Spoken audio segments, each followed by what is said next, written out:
My name is Vince Buccieri, broker-owner of Today Realty, a family business for over 60 years serving New York.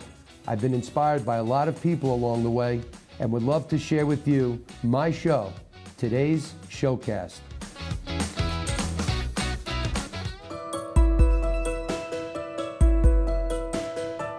Hey guys, welcome to today's Showcast. Here out in East Quogue, Long Island, 80 miles east of New York City, home of some great restaurants, nationally ranked beaches, and some of the most beautiful real estate. Come on, let's go inside and see who today's guest is. I'll tell you who it is. It's my dad. Come with me. What a surprise. Good to See you, man. Good to see you, Dad. Oh, boy. So I am completely honored to have my dad as my first guest here on today's Showcast. The man, the myth, the legend, Ben Buccieri, my dad, my hero. Salute to you. I salute, Vin. I love God you. bless you. Thank I you love very you, Ben. much. Absolutely excited to spend time with you this morning, to kind of reel through your life and talk about your successes in real estate and successes in life, and maybe go through the motions of where it all started and where we are today. I'm completely thrilled to know and let the world know how amazing of a man you really are. So.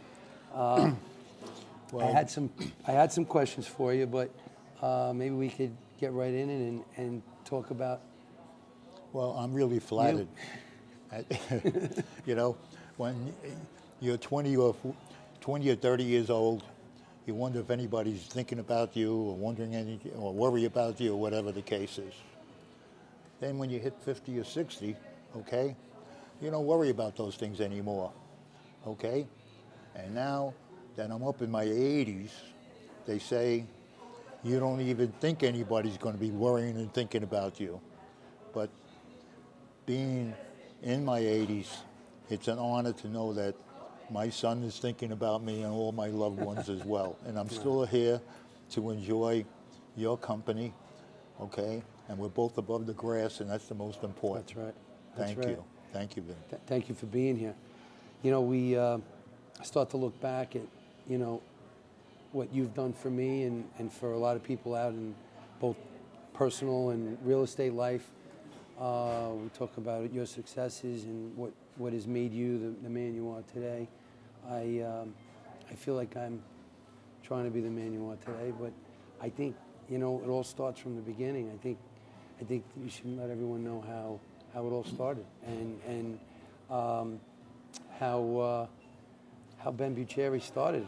Where? In New York City and Harlem, right? Right. Well, it all started with, I think about it as prenatal and went into a pupa stage and then hopefully going to be on a butterfly. But prenatally, I have to go back to my mom and dad, okay? And when they came, my grandmother came over from this country from Sicily, okay? With entire family, which was difficult for me to even understand how they could do something like that. You know, just leave everything and come. And at that time, what would happen is that you had to have a home, a place to live.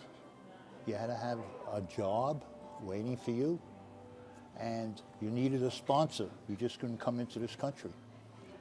And they put together all of that. And it was really surprising, as far as I was concerned, that they would be here, 7 in the family on one boat, okay? And at the same time, I took the opportunity of finding out prenatally how they accomplished this. So I went to Ellis Island and I looked up the manifest of the boat they came over. My dad gave me the name. And everybody's name was in there, the entire family except one. Grandma wasn't there. So I asked my father, how come Grandma's not on the boat and she came over? He says, well, it's a long story, but she was ill. She was sick. And at that time, before you could board, you had to be in good health. And they put an X on a chest, and she wasn't allowed to board. Well, be that as it may, she ended up to be there. She was very enterprising. She picked up my aunt, a young baby, and held the baby over the X, and she boarded. Needless to say, when she arrived to this country, okay, everybody got off at Ellis Island, and they caught my grandmother, and they sent her to Governor's Island, and they separated the family. And that was the input of how the entire family got into this blessed America, okay? Where did you guys resonate? You were in Harlem, right? Right. We ended up on 103rd Street, between Lexington and 3rd Avenue, okay? And the funny thing is that my grandmother ended up with 2 homes. She had 2 5-family houses on Lexington, on 103rd Street. And I couldn't figure out how she did it. What they did was they saved all their money, and what they did was they bought these 2 houses because the people couldn't afford to pay the taxes. So we had the entire family move into both of these buildings. Right. How did I get into the real estate business? Well, we started very simple. My father and I were taking care of the buildings. We did the electrical work. We did brown scratch, wire lath, plastering, electrical work, did plumbing, and I had a background that my dad introduced me to. Yeah. The funny thing was that at one time, I remember he was up on a ladder, he was doing some plastering work, and at that time he was a smoker, and it was old gold cigarettes, okay? No filter, all right? And he would be so involved in his work that I had to be there because he would say to me, his instructions were, ooh, ooh, ooh, ooh. What's the matter, Dad? And he'd be pointing at his lip as the cigarette went down to like a nub, and I had to go in and pop it out. Yeah. But that was my introduction, and he put me to work, and I learned all these different skills that I applied in real estate and home buying, etc. The education was a big part of it all. I know Grandpa was certainly a proponent of education when he came to this country. He facilitated a lot, and if I remember, and I'll let you explain, you were the first to graduate college, which was a big deal.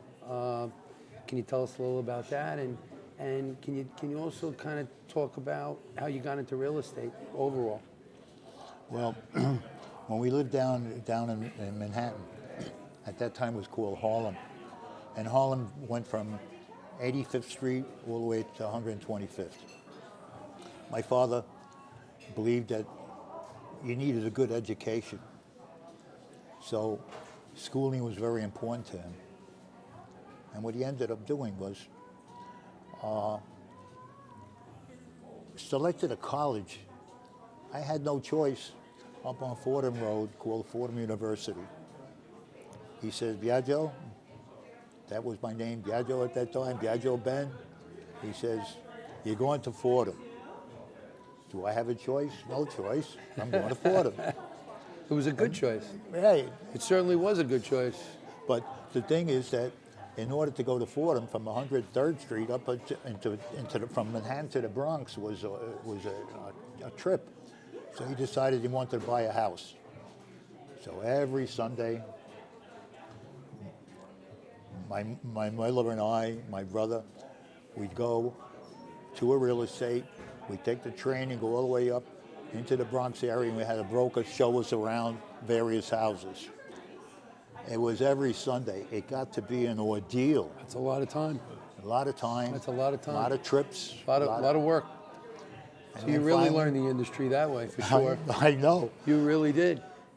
So we ended up buying a multi-family house on Webster Avenue and 180th Street. That was probably the country back then. Well, pretty much so. But the funny part was that he selected this house because I could walk to Fordham University Right. or take a bus. Right. And that was the only reason he bought the house. Yeah. All right, because he figured education was very important, and that was it. And sure enough, that's Sure. what we did. You had a lot of careers in your life, Dad. You did many things, and you were very successful at all of them. I mean, you were a teacher. You had your own travel agency, which gave you the opportunity of traveling the world. You started your own real estate. You built homes. You were in construction. I do remember all those things growing up. It was just pretty amazing. And I think you spent a lot of nights sitting up at the dining room table, working very hard and diligently, and I learned from that.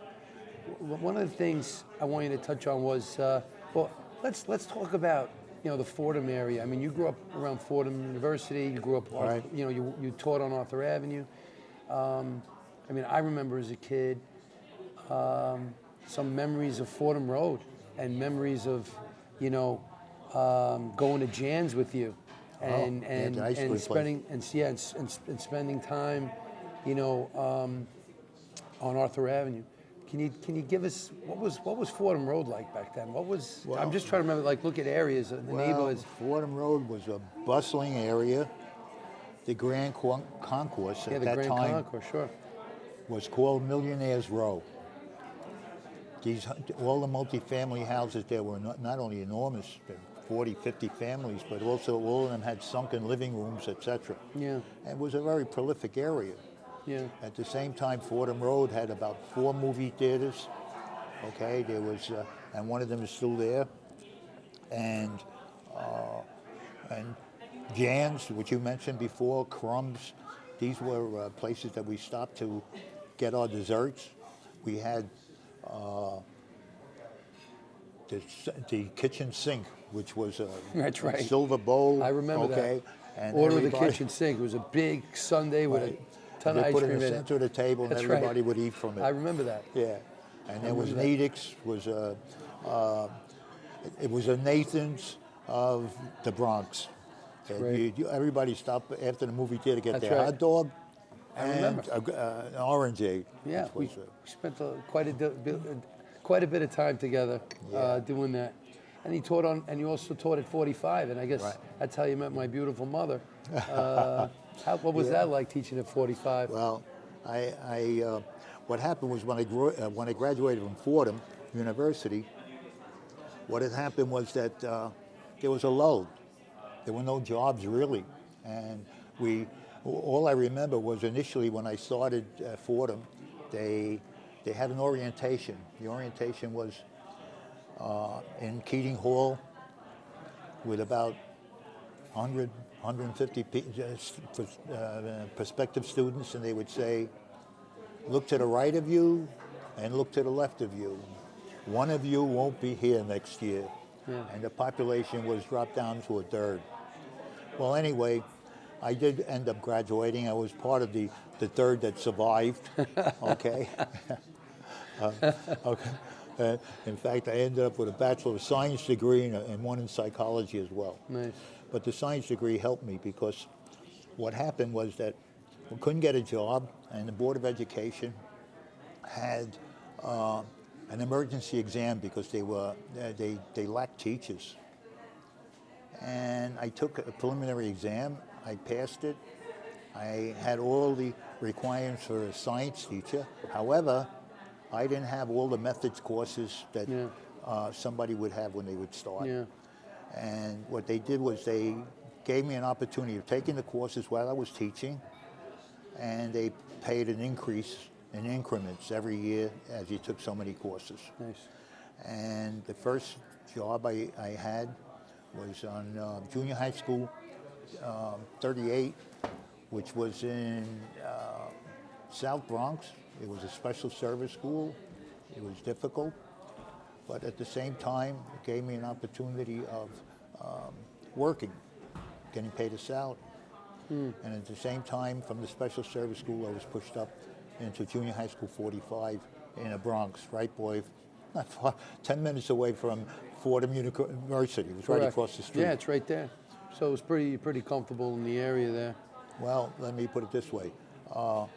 As far as the area was concerned, you're right. I felt an element of comfort there, but I don't know. As far as the school was concerned, when I first started, the difficult moment we had was that the first day of school that I taught, the United Federation of Teachers threw a strike. And that was my first day of school, and I was wondering, do I cross the strike or whatever the case is? It's a tough decision to And, make yeah, when you're and that. I sided with the workers, the teachers, Yeah. and I started my career that Nice. way.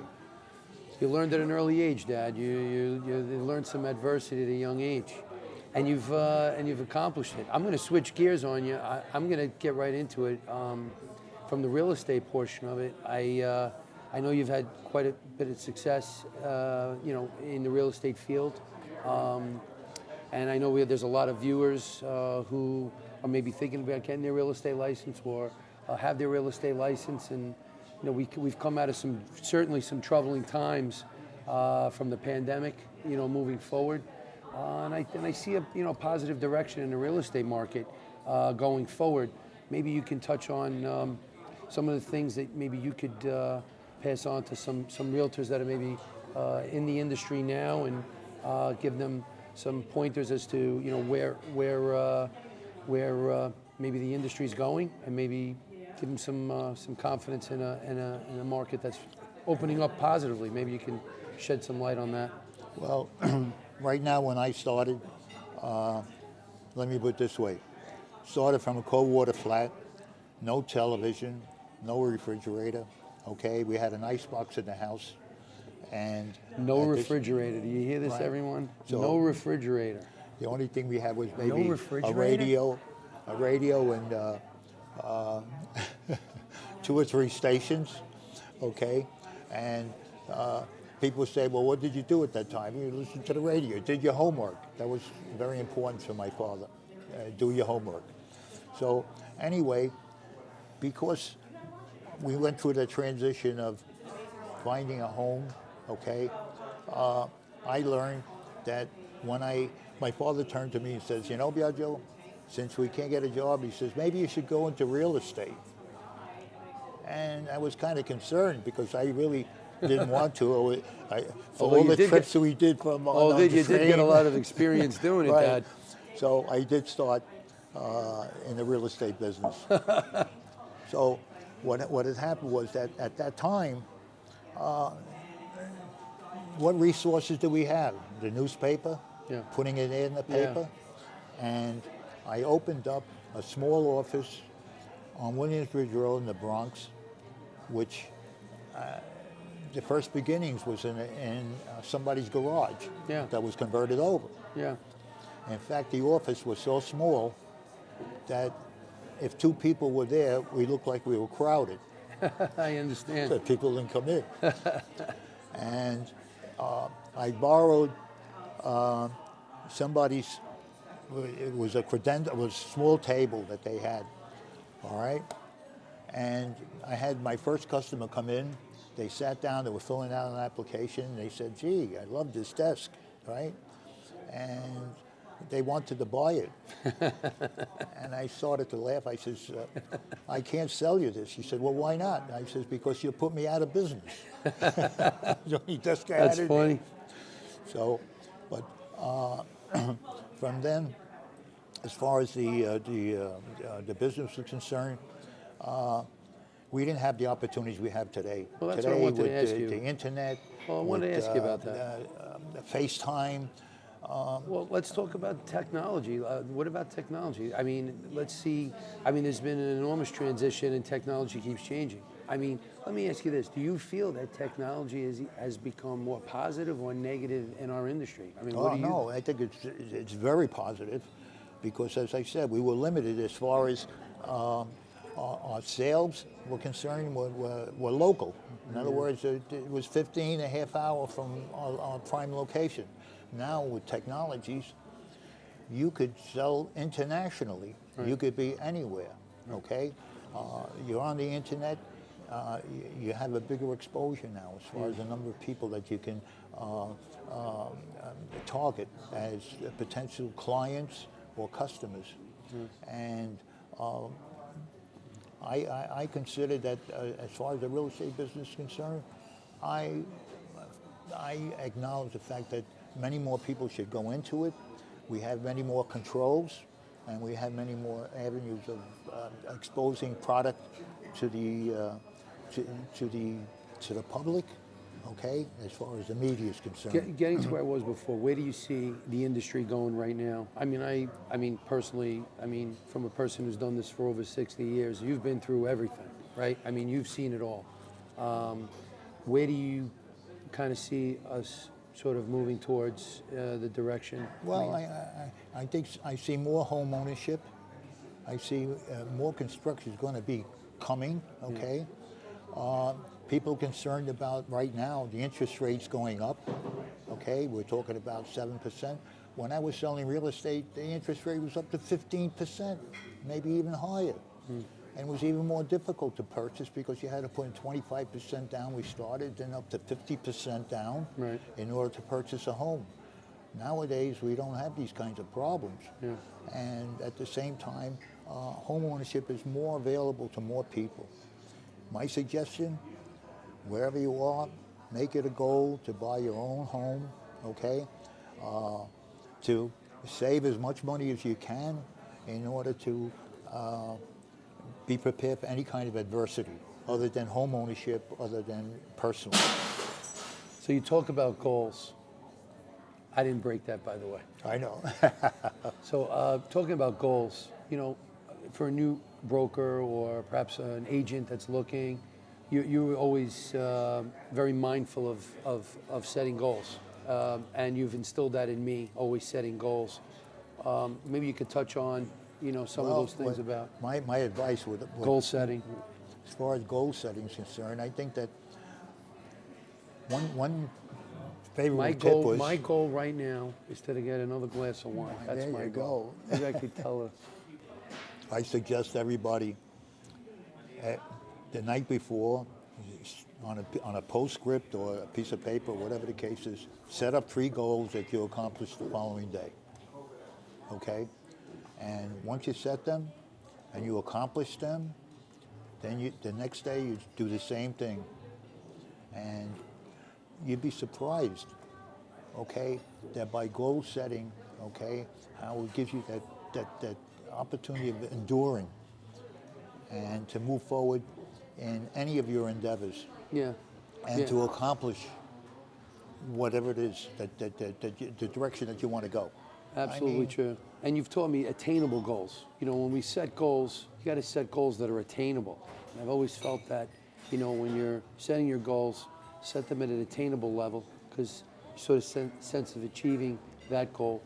And if you have it achievable, you're going to strive more and more to the more impossible type goals. And you know, the rest is history. I mean, we've learned, and you've also taught us, you know, we've also learned from our mistakes. You know, my dad's always taught me, and I'll tell you, you'll learn from your mistakes, right? Because you'll never make those mistakes ever again. You'll never make those mistakes. You'll never, exactly. And then, you know, it was sort of good rules of thumb. You know, what drives you? What is it? Let me ask you, what is it that gives you? Well, the sense what gives you? What energizes you, Dad? What gives you? Where's your sense of balance? Is where I'm at. It's a question of accomplishments, okay? And in my lifetime, I bought and sold many houses, no doubt. That's the purpose of real estate. Made a lot of people happy, and as well as I being very happy, okay? At the same time, gave me the opportunity of building, okay, from the knowledge that I had from my dad way back when. Reselling the homes after they were rehabbed or whatever the case is. And as I said, there is no place that I drive around in the Bronx and Westchester where very few homes you say that were empty. They're all occupied. Somebody's living in them. Somebody's going to buy a house. Yeah. Okay, and why not be you be the salesperson dealing with that particular client? Yeah. And this was one of my goals was that accomplished because I achieved them. I achieved these goals. Yeah. Yeah. Hey, listen, you've done a great job doing it as well. I mean, you've maintained an office for a very, very long time, and you're a legend in the industry. You're a respectful member of the board, and you've trained us very well, and I think you've done a wonderful job your entire career. I mean, and we love you and we thank you for that. There's no doubt. Wow. We've learned from one of the best in the industry, and your patience, your guidance, and I have to tell you, a visionary to say the least. He was a pioneer, and you were a pioneer in your industry at a very early age. You've mastered quite a bit of real estate in New York City as well, in Manhattan. Yeah. But you've guided a lot of people along the way as well. So we're very thankful for that. Well, you know, you mentioned New York City. It's funny. It recalls to mind. I bought a condominium down in Hampton House down in Manhattan. It was a 2-bedroom, 2-bath, and I ended up selling it. At the time, not realizing that 2 things I realized was funny. First of all, I had it as a rental to the Swedish consulate. But I Nice. didn't realize that the Swedish consulate, if they didn't pay the rent, they were judgment proof. All right? Oh, right. Pretty Right. strong lease, right? Right. So, but I accomplished in not having them as a tenant. At the same time, when I decided that we were going to sell, I sold the property, the condominium. And then what happened was funny. Who moves into the building? There was a concierge, a doorman. They had inside parking. It was a beautiful unit. Who ends up moving into the building? Derek Jeter. Oh my God. Prices went up through the roof. So as far as I was concerned. Derek Jeter moves into the apartment. Yeah. Nice. And you sold it? Yeah, I sold it before he moved in. And then he sold it. So, but anyway, Oh, God. that was Interesting. And this particular building, when I first purchased it, I had to go up in a hard hat because it wasn't even completed when I made the thing. God. And I think that Trump was putting in Trump Towers too. And I said, That's hey, right. maybe that was another opportunity that I didn't take advantage of as far as Sure. at that time. No, I of know course. about now, No, of course. today. But my thing is that as far as real estate's concerned, it's only got one direction to go, and it's going to be up. Yeah, I agree. And interest rates. I feel the don't same be way. concerned about the interest rates. If you can make the payment, make the payment. Right. Quality of life, right? I mean, it's what is it about? I mean, it's about home ownership. I mean, this is what we're striving right now. Yeah. In 2023. I mean, and before, of course. But you know, the whole process of educating buyers, having them understand the process, walk them through the process, and be patient with them during the process. But Right. I got to tell you, and it's funny. I love what I do. I mean, I think I love what I do because of you. I mean, I was in the music industry. Hey, for that many- sounds like a song. It What does. they do But it's true. because know, of you. Coming from the music industry for so many years, who would have ever thought that I'd be in the real estate business over 30 years with you? But That's right. you certainly have been an amazing mentor, an amazing dad, and just Thank an you. amazing Thank best you. friend. I want I to drink to salute that, to but you. you know, I'm going to have to give you some of mine. I just have a few more questions, actually. okay. Actually, I have a few more questions. One of which is, how do you stay so balanced? How do you, what keeps you very balanced? What is it that keeps you sensibly balanced and All right. patient and just the man you are? Well, Really happy you're here today, Dad. Thank you. I enjoy it. Made my, it's just great to spend know. time and you're normally on my right side, but today you're on my left Yeah, side. I know. So I want to thank you for always being there for me, and I love you very much. Absolutely, man. Absolutely. You're the greatest. Oh, man. You But You're I don't want to say you're a clone. You know, they said that the apple doesn't fall far from the that's tree. true. But what makes me happy is that you've become your own tree. That, that And means, you have apples around your tree. that means a lot. That means a lot. Thank you. Thank you. So what keeps you sensibly All right, balanced? What very, is it? very simple. Okay. What's your algorithm? What is the algorithm that makes Okay. Biagio Buccieri tick? Okay. First of all, it's my faith. Okay. And you know, That's for in the sure. Bronx Board of Realty, That's for sure. they say, "Do unto others as you have done unto you." That's correct. All right. But I say, you know, there's like 9 other commandments, you know, and if you follow them, okay, you'll lead a happy life, you know. And the other thing is, they say, if you have a happy wife, you get a happy life. And I have a beautiful mate. And as far as my mate is concerned, my wife, I truly believe she's going to be my ticket to heaven. I think my ticket to heaven too, All right? for sure. And so, as Yeah. far as the faith is concerned, that's the most important, the belief in God, and that this, look, we're here only temporarily, Yeah. okay? Yeah. I tell people I'm 87 years old. People say, oh, you're 87, you look great. Then I say, you know, I'm really lying, I'm only 83. But if I tell you I'm 83, you're telling me I'm an old man. But for all intents and purposes, He's time he's a joker, time this is guy. short. He's a It's real not joker, that this long. guy. So yeah, so as far as I'm concerned, I'm looking forward not only for this life, as long as Yeah. the good Lord gives me here, to enjoy my family, Yeah. you, Vanessa, the family, my wife. I says, but we have an afterlife, which I hold very dear, that we Thank all, you. once again, will be together Thank you. and Thank enjoy. you.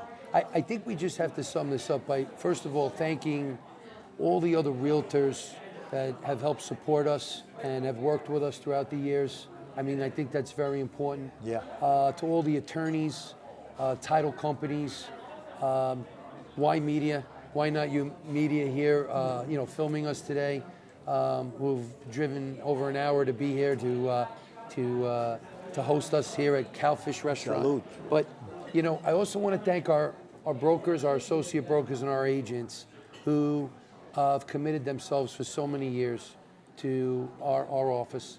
Right. You know, over 65 years in business, and I have to tell you, I love them like family. I'm blessed every day to work with some of the best agents in the world. Oh, well, thank you so much. There we go. And this is just perfect timing to salute to Today Realty And to all our agents. to my hero, to my dad, who I love so much from the bottom of my heart. I love you, big guy. I know Salute. you could be that. I salute. I salute. Guys, I want to thank you for tuning in to today's Showcast here at Cowfish out in the Hamptons. We want to thank you. I look forward to seeing you at our next episode. And cheers. Right, and salute. as I like to say, I salute. Chendan. And we love what we do. And we love what we do. He's right. And I love what I do. Cheers.